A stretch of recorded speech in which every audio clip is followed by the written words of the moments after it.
제가 신대원 3년을 전라남도 이 진도에서 경기도 용인까지 제가 3년을 다녔습니다. 매주 월요일 이 진도에서 강주까지 버스를 타고 가서 강주에 보면 이제 동명교회가 있습니다. 큰 교회인데 거기에 모여서 이제 전사님들과 함께 카풀을 해서 용인까지 올라갑니다.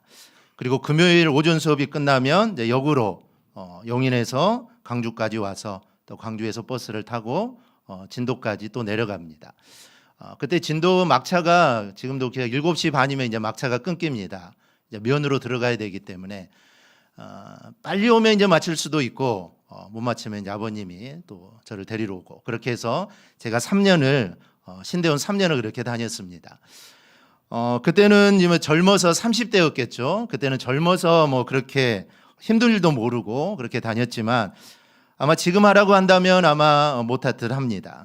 제가 3년 동안 신대원을 다니면서 정말 책을 정말 많이 샀습니다. 좀 할인도 해주고 하기 때문에 책을 좀 많이 샀는데 그래서 용인에서 진도까지 먼 거리지 않습니까? 뭐 차를 몰고 다니면 뭐 책을 뭐 차에 싣고 다니면 되지만 다 들고 다녀야 되지 않습니까? 그래도 책꾸러미를 들고 이렇게 다녔던 기억이 납니다. 서울로 올라오면서 버리기도 했고 또 서울에 와서 정리하면서 또 버리기도 하고 하지만 그래도 목양실에 책이 많습니다. 책이 너무 많아가지고 좀 복잡합니다. 그래서 뭐 늘릴 수는 없고 또 아까워서 버릴 수도 없고 그런 상태입니다. 책이 계속 늘어나기도 하는데 근데 저는 사실 책을 자주 읽는 편은 아닙니다. 책을 잘 읽지는 않습니다.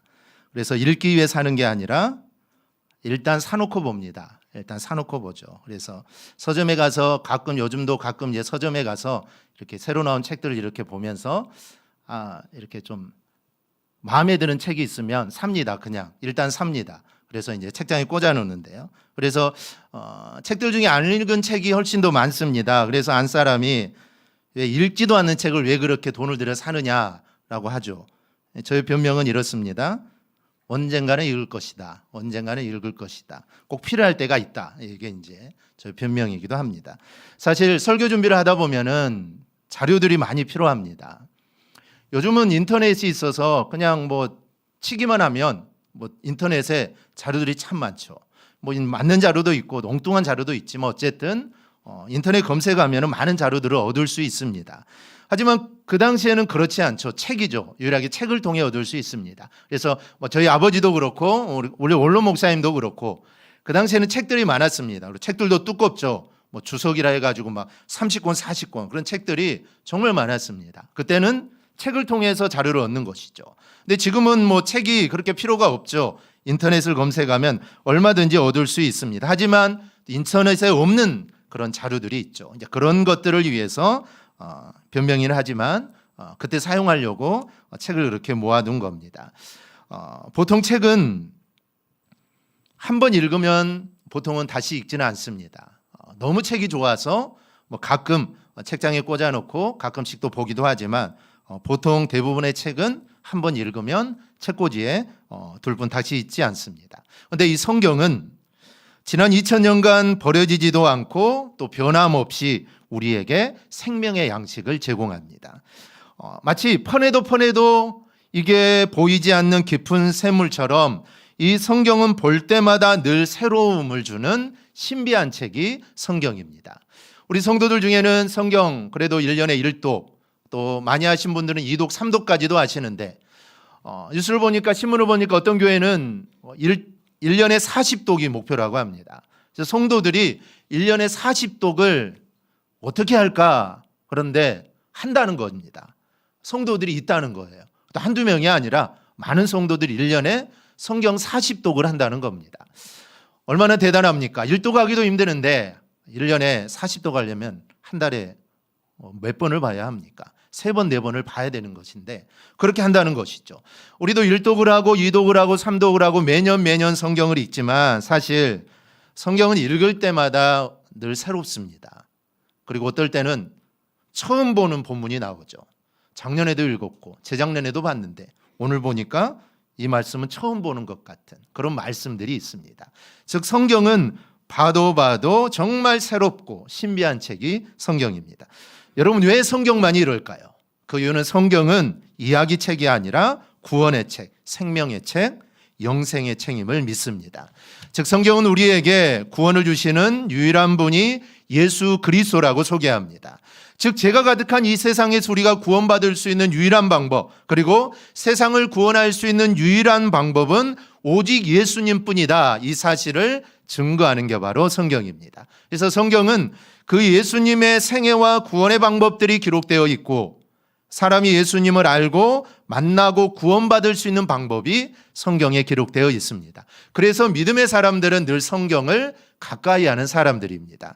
오늘 본문은 성경이 어떤 책인가를 설명합니다. 그래서 오늘은 성경, 즉 하나님 말씀이 어떤 책인가 우리가 함께 좀 살펴보려고 합니다. 첫째, 성경은 살아있는 말씀이라고 말합니다. 살아있는 말씀이라는 게 어떤 의미가 있을까요? 즉 하나님 말씀은 사람들에게 영향력을 끼쳐서 사람들의 삶과 인생과 가치관을 바꿀 수 있다라는 뜻입니다. 제가 어떤 한 사람을 소개합니다. 속으로 누군가 한번 생각해 보시기 바랍니다. 일생을 하나님 앞에 정직하고 지혜롭게 살았던 사람, 우리나라를 비롯해 세계 곳곳에 YMCA 건물을 세웠던 사람, 세계 최초로 백화점을 세우고 30대에 백화점 회장이 되어 세계 최고의 백화점으로 키운 사람, 여러분 누굴까요? 존 워너메이커라는 사람입니다. 그런데 이 존 워너메이커 이름 앞에 항상 따라다니는 문구가 하나가 있습니다. 그것은 바로 성경이 만든 사람 존 워너메이커입니다. 그런 유명한 말도 남겼는데요. 성경을 주일에만 사용하는 사람은 나약한 인생을 살게 된다, 이런 말도 했습니다. 그는 평생 동안 주일학교 아이들을 사랑하고 그 아이들을 섬긴 사람이 존 워너메이커입니다. 그래서 평생 동안 그는 주일학교 교사를 했죠. 이 존 워너메이커는 나중에 채신부 장관을 합니다. 채신부 장관을 하죠. 근데 조건이 있었어요. 주일학교 교사를 한다는 조건입니다. 그래서 내가 주일학교 교사를 하는데 지장이 없다면 내가 장관을 하겠다는 것이죠. 그래서 그런 조건 하에 채신부 장관을 시킵니다. 그리고 주일이 되면은 자기가 섬기는 교회 비행기를 타고 가서 주일학교 교사를 하고 또 채신부 장관 역할도 하고 이렇게 일평생 살았던 사람, 즉 성경 말씀대로 살았던 사람입니다. 1921년 이 사업가로서 60년을 맞은 기념행사에서 한 기자가 이렇게 묻습니다.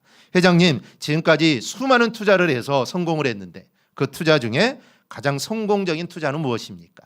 이 말이 떨어지자마자 그는 머뭇거림 없이 11살 소년이었을 때 교회 선생님께 $2.75를 주고 산 빨간 가죽 성경입니다, 이렇게 대답을 합니다.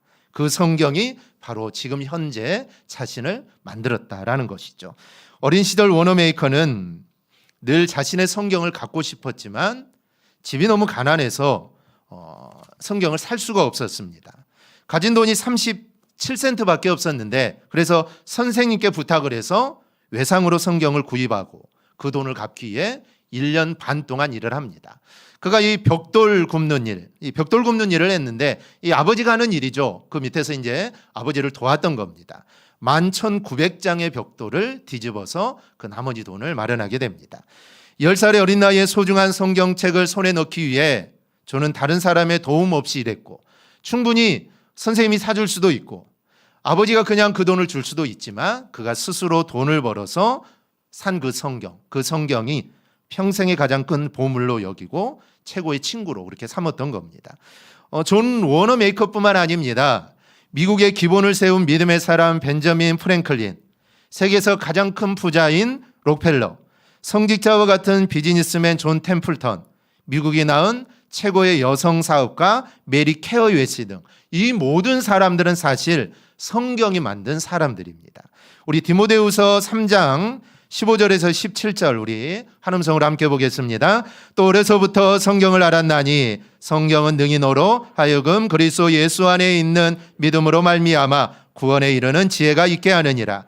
모든 성경은 하나님의 감동으로 된 것으로 교훈과 책망과 바르게 함과 의로 교육하기에 유익하니 이는 하나님의 사람으로 온전하게 하며 모든 선한 일을 행할 능력을 갖추게 하려 함이라. 아멘. 즉 성경은 여러분 이러한 능력이 있는 책이 바로 성경입니다. 그래서 우리 아이들에게 어렸을 때부터 성경을 주고 성경을 읽고 성경을 가르쳐야 하는 이유가 여러분 바로 여기에 있습니다. 어렸을 때 배웠던 그 성경이, 그 말씀이 우리 아이들을 올바른 길로 인도하는 것입니다. 이제 나중에 자라고 성이 되면은 곁길로 갈 때도 있을 겁니다. 교회를 떠날 때도 있고 또 믿음을 저버리고 싶을 때도 있지만 그때 어렸을 때 배웠던 그 성경이 우리 아이들을 잡아줘서 다시 하나님께로 이끌어 준다라는 것이죠. 그래서 어렸을 때 성경을 교육하고 성경을 읽고 하는 거, 이게 정말 중요합니다. 그런데 어떤 책은 사람에게 아무 영향력을 미치지 못한 책이 있습니다. 그런 책은 사실 죽은 책이나 마찬가지입니다. 그런데 성경은 성경을 가까이 하는 사람들에게 영향력을 미치고 또 그 사람을 변화되게 하고 또 가치관이 바뀌도록 합니다. 사실 성경은 66권입니다. 이제 정경이 66권이죠. 그 외에도 많습니다. 외경이라 해가지고 그 외에도 많는데 천주교에서는 외경도 함께 봅니다. 하지만 우리 기독교는 66권만 정경으로 인정하고 외경은 우리가 보지 않는데 성경 창세기는 모세가 주전 1450년경에 기록을 합니다. 그리고 마지막 책인 요한계시록은 사도 요한이 주 100년경에 기록을 하게 되죠. 그래서 이 성경 창세기와 요한계시록의 시간적인 차이는 약 1600년간의 차이가 있습니다. 그리고 기록한 사람도 약 40여 명 정도 됩니다. 그런데 이렇게 오랫동안 여러 사람이 성경을 기록했는데도 성경은 오직 예수 그리스도만을 증거합니다. 즉 구약은 오실 예수님, 그리고 신약은 오신 예수님, 다시 오실 예수님을 증거합니다. 그런데 더 놀라운 것은 이 성경을 믿고 행하는 자마다 구원이 임하고 그 사람의 삶과 인생이 달라진다는 데 있습니다. 그래서 성경은 살아있는 말씀이라고 말하는 것입니다. 즉 성경은 죽어있는 말씀이 아닙니다. 사람을 변화시키고 사람에게 구원을 주기 때문에 이 성경은 살아있는 말씀이라는 사실입니다. 누가복음 24장을 보면 글로바라는 사람이 나옵니다. 이 사람은 예수님의 12제자는 아니지만 예수님을 따랐던 사람입니다. 이 사람은 병을 고치고 귀신도 쫓아내고 기적을 행하는 예수님을 보면서 예수님에 대한 기대가 있었습니다. 그 기대는 이스라엘의 회복입니다. 사실 이스라엘은 주전 586년 나라가 망한 이후로 여러 번의 독립운동이 있었습니다. 하지만 그 모든 운동들이 다 실패하고 여전히 지금까지 나라가 회복되지 못하고 있습니다. 그런데 이스라엘 사람들이라면 늘 다윗을 생각합니다. 다윗을 생각한 이유는 다윗은 그 당시 주변의 모든 나라를 정복하고 통일 왕국을 세운 왕입니다. 그래서 이스라엘 사람들은 메시아가 오면 그 다윗 때처럼 이스라엘을 회복할 거라는 기대감이 있었죠. 그런데 그 시점에 예수님이 나타나신 것이죠. 그리고 예수님을 보니까 기대할 만합니다. 사람도 살리죠. 병든 자도 모두 다 고치죠. 오병이의 기적도 일으키죠. 아, 예수님 이 사람이라면 우리가 기대할 만하다라고 기대를 가졌는데 어느 날 그런 기대를 가졌던 예수님이 아무런 힘도 쓰지 못하고 십자가에 맥없이 죽어버리고 맙니다. 그러니 사람들의 실망이 여러분 얼마나 크겠습니까? 좀 운동도 하다가 좀 데모도 하고 사람들도 모아서 한번 회복운동을 하다가 실패하면 그래도 괜찮을 텐데 아무런 힘도 없이 그냥 십자가에 달려 죽은 겁니다. 그래서 글로바라는 이 사람이 한 명의 친구와 함께 실망하여서 지금 엠마오로 내려가고 있습니다. 그런데 엠마오로 가는데 어떤 사람이 동행을 하더니 이런 말을 합니다. 누가복음 24장입니다. 미련하고 선지자들이 말한 모든 것을 마음에 더디 믿는 자들이여 그리스도가 이런 고난을 받고 자기의 영광에 들어갈 것이 아니냐 하시고 이에 모세와 모든 선지자의 글을 시작하여 모든 성경에 쓴 바 자기에 관한 것을 자세히 설명하시니라. 동행을 하던 분이 설명을 해주는데 그게 성경입니다. 그리고 그 이야기는 예수님 자신에 대한 이야기죠. 그런데 32절을 보면 글로바가 성경의 그런 말을 들으면서 마음이 뜨거워집니다. 물론 동행하고 말씀을 들려주셨던 분은 예수님이었습니다. 수없이 보았던 예수님이죠. 수없이 들었던 예수님입니다. 그런데 이들은 그분이 예수님이라는 것을 알아채지를 못하죠.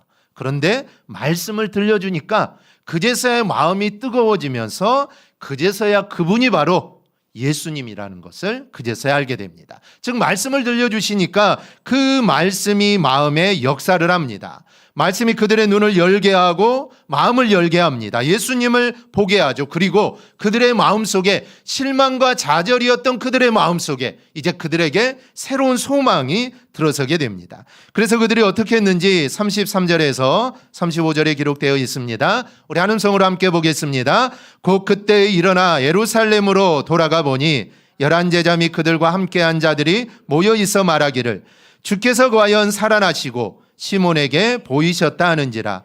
두 사람도 길에서 된 일과 예수께서 떡을 떼심으로 자기들에게 알려지신 것을 말하더라. 아멘. 그들은 다시 발걸음을 돌려서 예루살렘으로 돌아갑니다. 그리고 그들은 이제 예수님을 증거하며 삽니다. 즉 실망하고 좌절했던 그들에게 말씀이 임하니까 그들의 삶이 완전하게 변화가 됩니다. 여러분, 하나님 말씀은 나에게 이렇게 힘을 줍니다. 용기를 주고 또 나에게 소망이 생기게 합니다. 그래서 나의 삶을 변하게 된다라는 이 사실을 여러분 믿으시기를 바랍니다. 그래서 하나님 말씀은 여러분 살아있는 말씀이라는 겁니다. 그렇다면 우리는 어떻게 해야 할까요?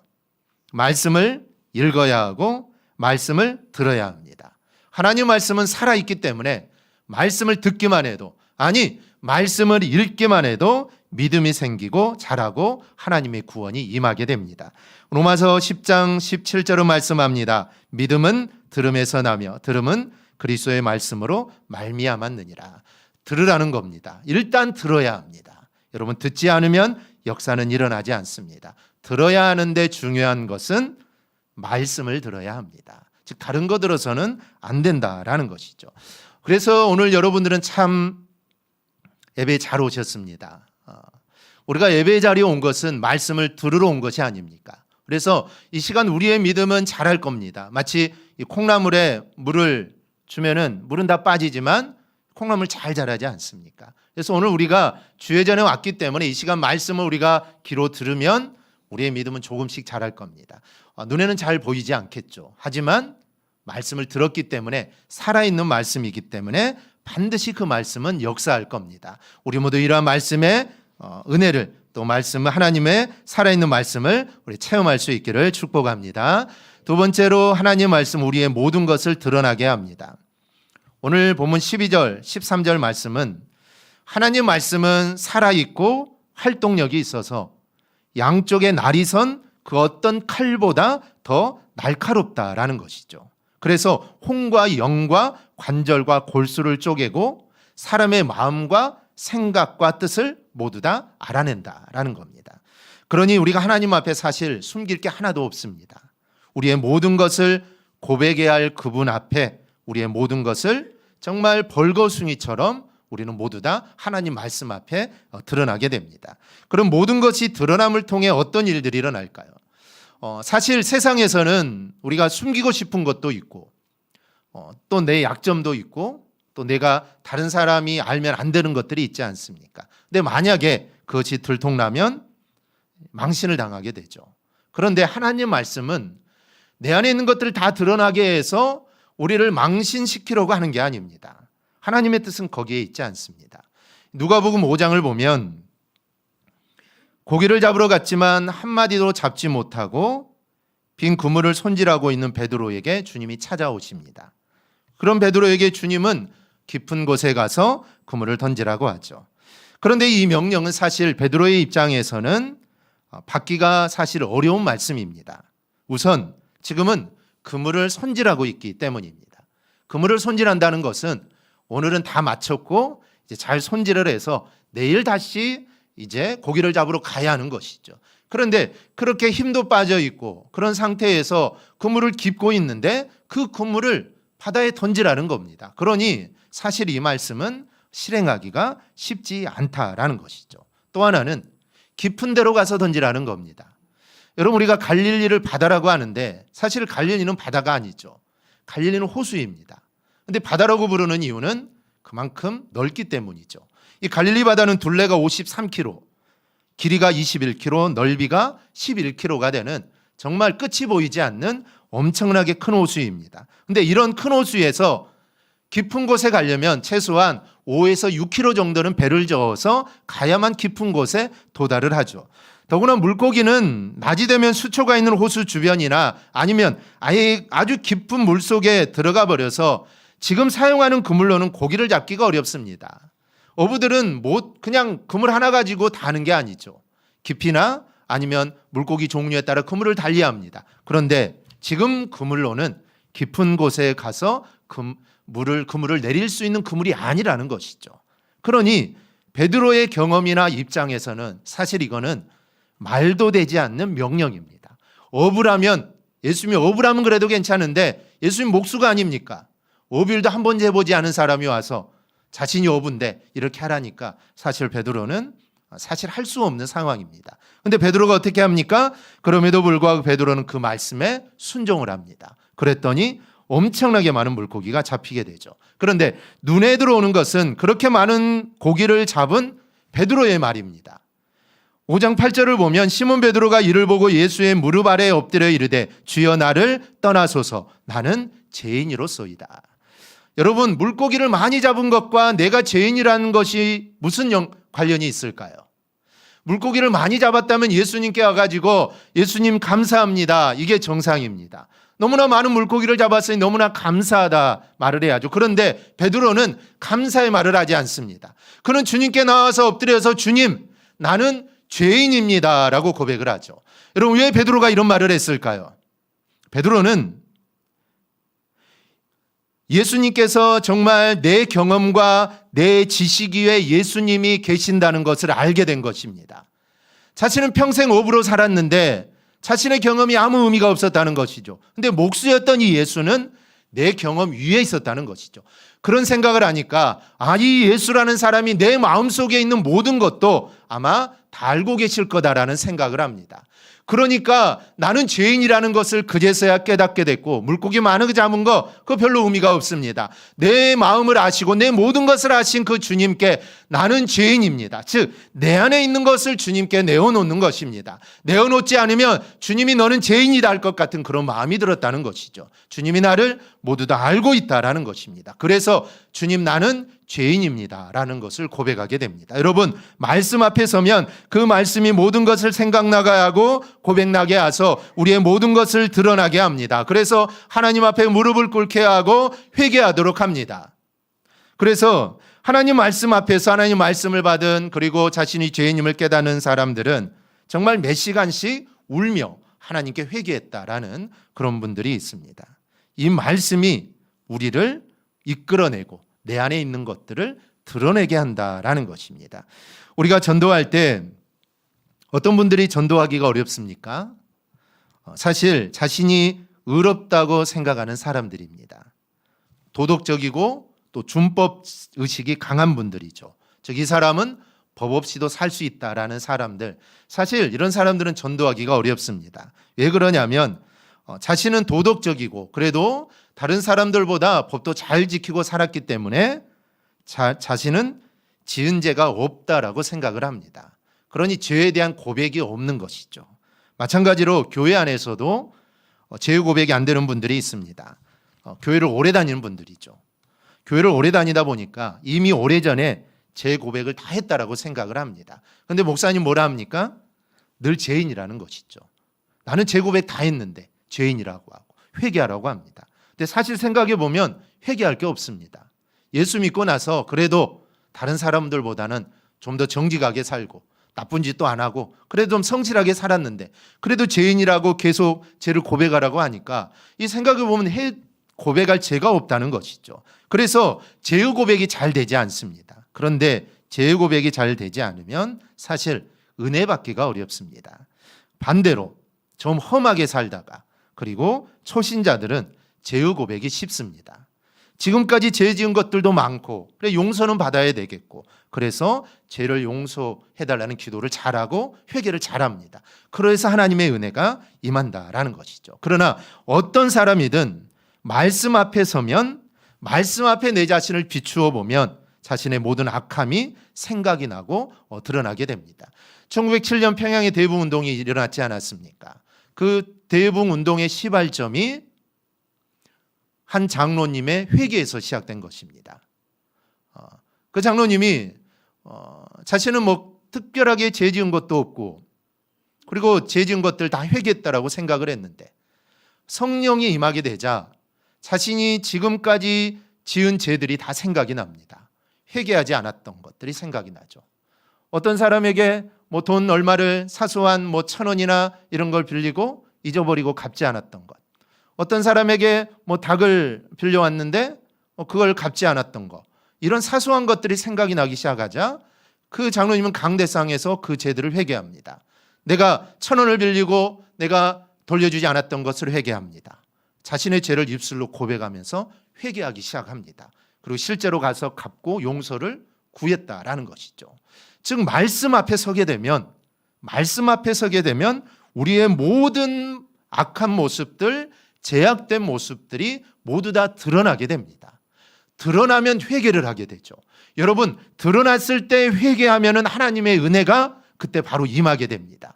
근데 회개하지 않고 그대로 살아간다면 사실 하나님의 은혜는 받을 수가 없습니다. 그래서 하나님이 나를 드러내게 할 때 우리는 내 죄악들을 하나님 앞에 내려놓고 회개하고, 그래서 하나님의 은혜를 우리는 받아야 합니다. 바로 이런 하나님의 은혜가 우리 안에 있기를 축복합니다. 세 번째로 하나님 말씀 우리를 심판하게 됩니다.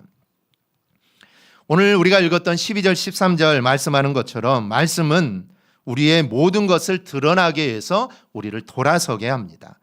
그런데 어떤 분들은 돌아서지를 않습니다. 이 스데반을 죽였던 사람들을 보십시오. 스데반이 너희가 죽인 예수가 메시아요 구원자다라고 외칩니다. 그래서 사람들이 어떻게 합니까? 7장을 보면은 그들이 큰 소리를 지르며 귀를 막고 일제히 그에게 달려들어 성 밖으로 내치고 돌로 쳤다라고 되어 있습니다. 이런 사람들은 결국 말씀의 심판을 받게 됩니다. 믿음의 사람들이 이미 그들에게 말씀을 전해 주었기 때문이죠. 그런데 그 말씀을 거절합니다. 그러기에 말씀이 심판의 도구가 되는 겁니다.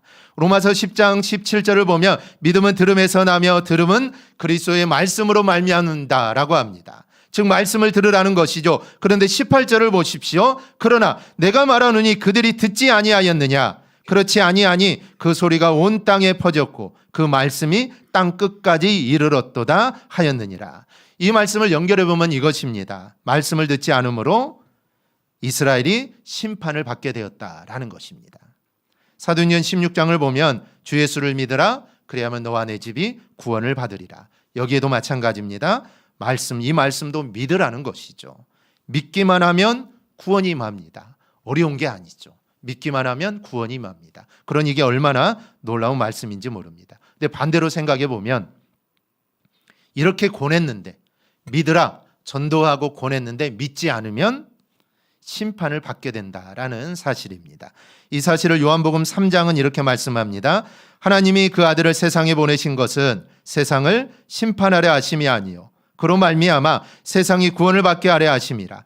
그를 믿는 자는 심판을 받지 아니하는 것이요 믿지 아니하는 자는 하나님의 독생자 이름을 믿지 아니하므로 벌써 심판을 받은 것이니라. 즉 말씀을 믿지 않으면 그 말씀이 믿지 않는 사람을 심판하는 도구가 된다는 겁니다.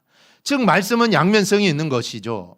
말씀을 듣고 그 말씀을 믿고 말씀을 받으면 구원을 받습니다. 그런데 말씀을 전했는데도 말씀을 무시하고 말씀을 믿지 않으면은 그 말씀이 그들을 심판하는 도구가 된다라는 것입니다. 그런데 우리가 오늘날 사람들에게 예수를 믿으라고 전하는 이유가 바로 여기에 있는 것입니다.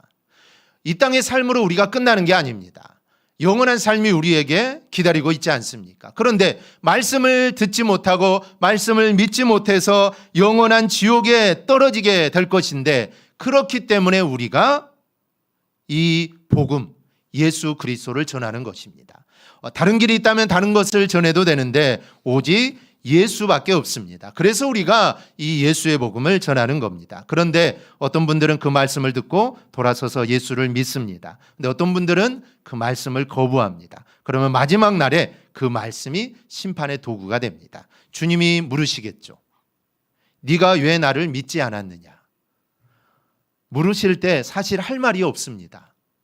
몰랐다면, 예수가 누군지 몰랐다면 할 말이 있겠죠. 예수를 몰랐는데 어떻게 내가 믿겠습니까? 라고 할 수 있겠죠. 그런데 이미 예수를 전해 주었고 예수를 믿으라고 했고 많은 사람들이 나를 구원하기 위해서 그렇게 노력했는데도 내가 거부했다면 사실 그때는 할 말이 없습니다. 그래서 세상 끝까지 복음이 전해져야 주님이 오시는 겁니다. 이렇게 변명할 사람이 없어야 된다는 것이죠. 즉 모든 사람이 예수의 이름을 듣고 예수를 믿으면 구원을 받는다, 이 말을 듣는 그때가 바로 주님이 이 땅에 오시는 날이 될 거다라는 겁니다.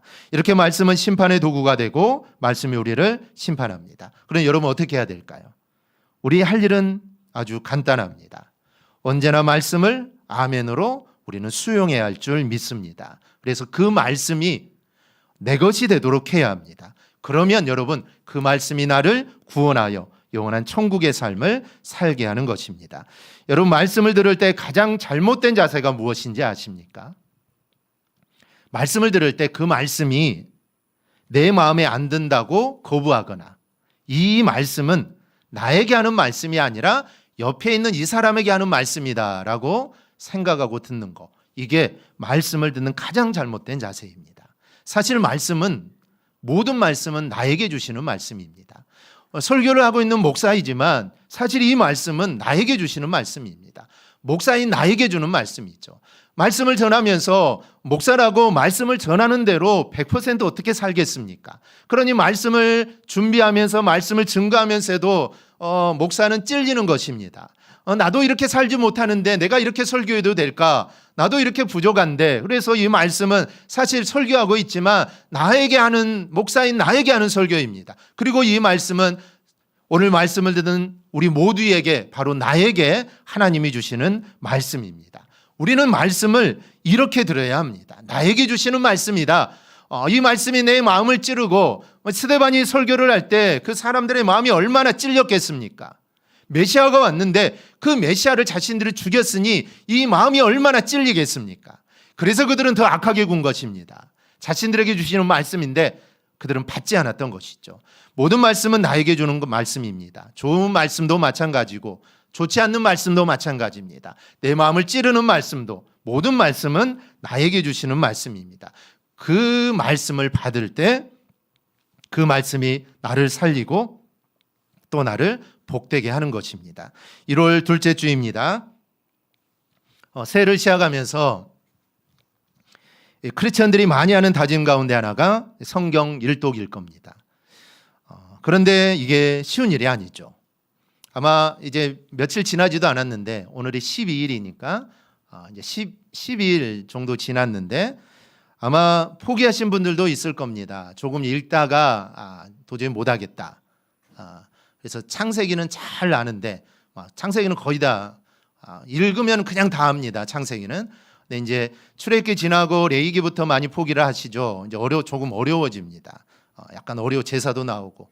그래서 이게 뭔 말인지, 이게 뭔 내용인지 도저히 알 수가 없습니다. 그래서 이제 좀 있다가 포기하는 경우들이 참 많은데 여러분 절대로 성경 읽는 것을 포기하지 않기를 축복합니다. 만약에 포기했다면 지금 바로 시작하면 됩니다. 오늘이 첫날이라고 생각하고 시작하면 됩니다. 12월에 아니면 한 여름에 또 포기한 그 다음 날부터 또 바로 시작하면 됩니다. 시작하는 그날이 중요합니다. 그래서 우리는 성경 읽는 거 그리고 말씀 보는 거를 절대로 포기해서는 안 됩니다. 왜냐하면 우리가 사는 길은 사실 여러분 말씀밖에 없습니다. 그럼 말씀을 떠나서 우리가 어떻게 살겠습니까? 우리가 사는 길은 말씀입니다. 그러니까 말씀을 읽는 것을 절대로 포기해서는 안 됩니다. 이 말씀이 결국 나를 살게 하고 나만 살게 하는 게 아닙니다. 우리의 가정과 또 우리의 교회, 이 나라의 민족을 살게 하는 것입니다. 우리 모두 이 사실을 기억하고 여러분 성경을 소홀히 여기지 말고 지금부터라도 우리가 말씀 중심으로 사시고 또 말씀 읽는 것을 게을리하지 마시고 말씀을 잘 읽고 그 말씀으로 인해 내가 살아나는 그런 역사가 우리에게 임하기를 주님의 이름으로 축원합니다. 아멘. 기도하겠습니다.